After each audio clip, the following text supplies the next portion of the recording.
latihan Pak.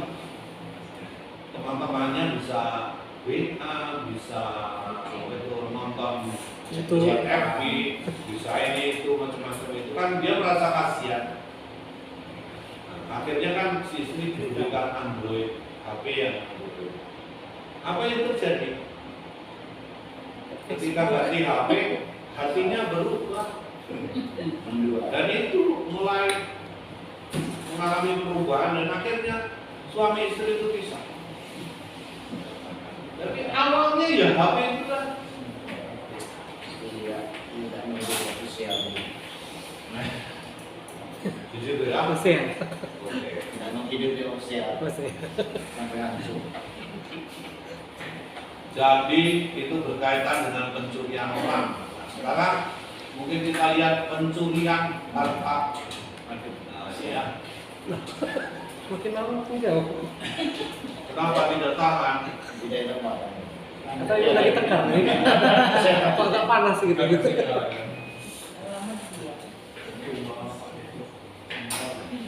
Nah, saya kecilkan, dia besarkan. Lawe. Lawe sama dengan di luar ini. Wih, mana? Wah, mati.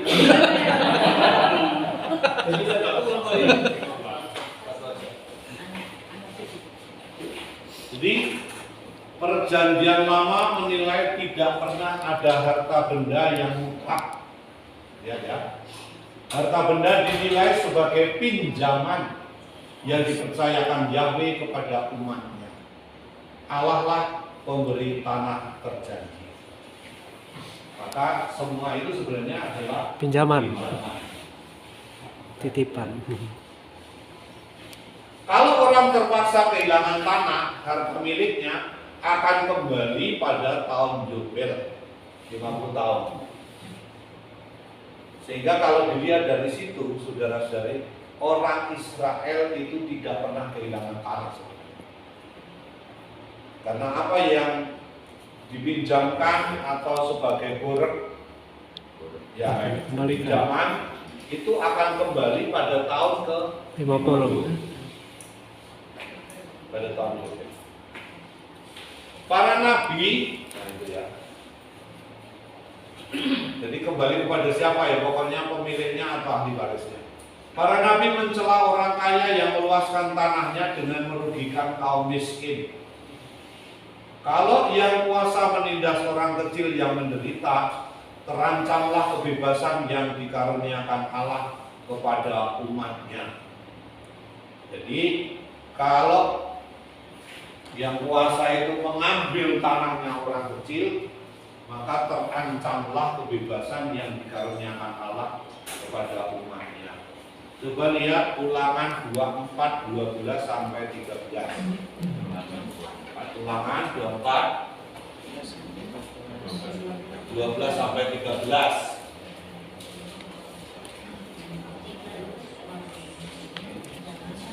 Coba dibaca keras-keras ya sudah ketemu. Jika ia seorang miskin, janganlah engkau tidur dengan barang gadaiannya. Kembalikanlah gadaian itu kepadanya pada waktu matahari terbenam, supaya ia dapat tidur dengan memakai kainnya sendiri dan memberkati engkau. Maka engkau akan menjadi benar di hadapan Tuhan Allah. Jadi lihat itu bahwa pikiran orang Israel pada zaman itu sebagai orang beriman itu sudah sangat dalam. Jadi jangan sampai orang miskin itu kedinginan. Apalagi kalau tinggalnya di padang gurun. Kita bisa bayangkan. Nanti Amos itu juga sama mengutuk orang-orang yang mengambil sepatu sebagai sandal sebenarnya. Sandal itu sebagai bahan gadaian. Itu juga dikutuk karena apa? Karena kalau orang diambil sendalnya ketika berjalan di padang gurun, kakinya kepanasan.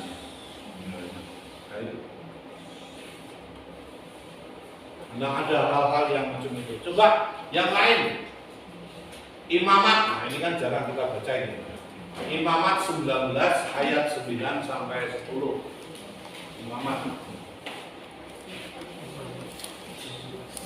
Imamat 19 ayat 9 sampai 10. Yang keras. Pada waktu kamu menuai hasil tanahmu, janganlah kau sawit ladangmu habis sampai ke tepinya. Dan janganlah kau pungut apa yang kau dapat dari tuayan.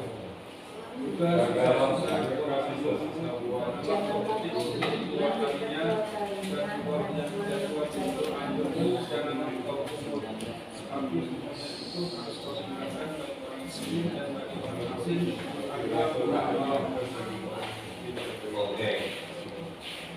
Kalau di zaman kita itu ada orang, kalau di tempat saya dulu ada namanya ngangsak. Tahu ya Pak tadi ya? Jadi kalau sudah selesai dipanen, selesai, lalu kemudian ada orang-orang yang tidak punya sawah, itu namanya ngangsak, itu ngambilin bulir-bulir yang jatuh atau yang masih di batangnya itu. Dan orang mungkin ngomongnya leles ya. Tapi itu di dalam kitab Imamat maupun di dalam nanti kita Rut, kita perut, kita akan temui. Dan si Boaz itu malah mengatakan biarlah itu ditinggalkan supaya teman-temannya yang miskin itu bisa mengambil itu dan memperolehkan.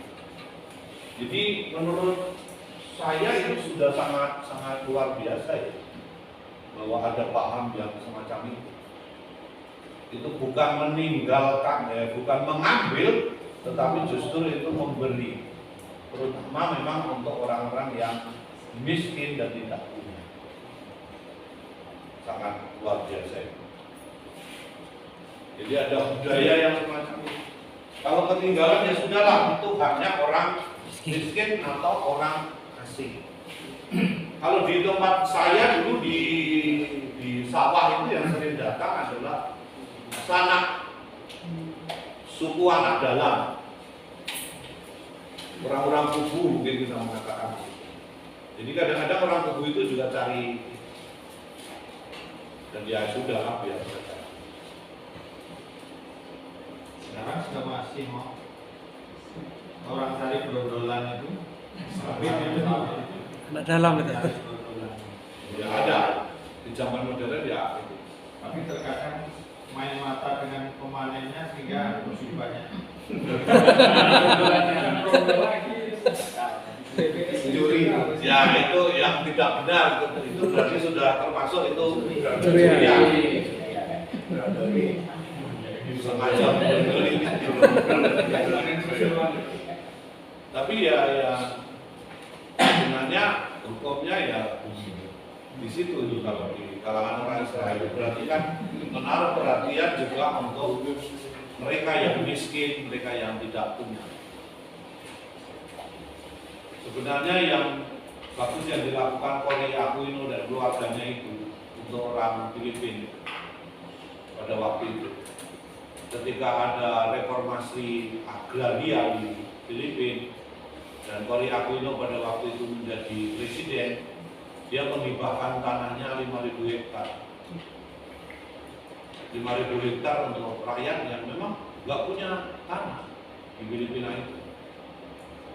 Nah, sayangnya apa yang dibuat oleh keluarga Kori Aquino itu tidak diikuti oleh keluarga-keluarga yang kaya yang lain. Sebenarnya kalau itu dilakukan pasti akan membawa kemakmuran bagi banyak orang di Filipina. Saya pernah pergi ke Filipina itu, kalau saya lihat itu dulu kasihan. Karena banyak orang Filipina tidak punya tanah dan hanya menumpang di rumahnya, di tanah-tanahnya Tuhan, yang suatu saat bisa diusir oleh Tuhan. Sehingga kalau kita lihat di sana itu ya, orang masang listrik itu kan, saya tanya sama teman saya itu kok meterannya kok ditaruh di pinggir jalan semua. Lalu salah satu teman saya di Bersih itu mengatakan, itu kan juta naik, itu kan hanya numpang, yang suatu kali tuan tanah bisa mengatakan kamu harus tinggal di sini. sehingga itu apa tuh meteran listrik gitu itu hanya dicantolkan di pinggir-pinggir aja, tidak dicantolkan di rumah. Ngeri itu sebenarnya kalau kita lihat. Filipina loh, banyak orang Katolik Katolik, tapi banyak tuan tanahnya juga. Ngeri.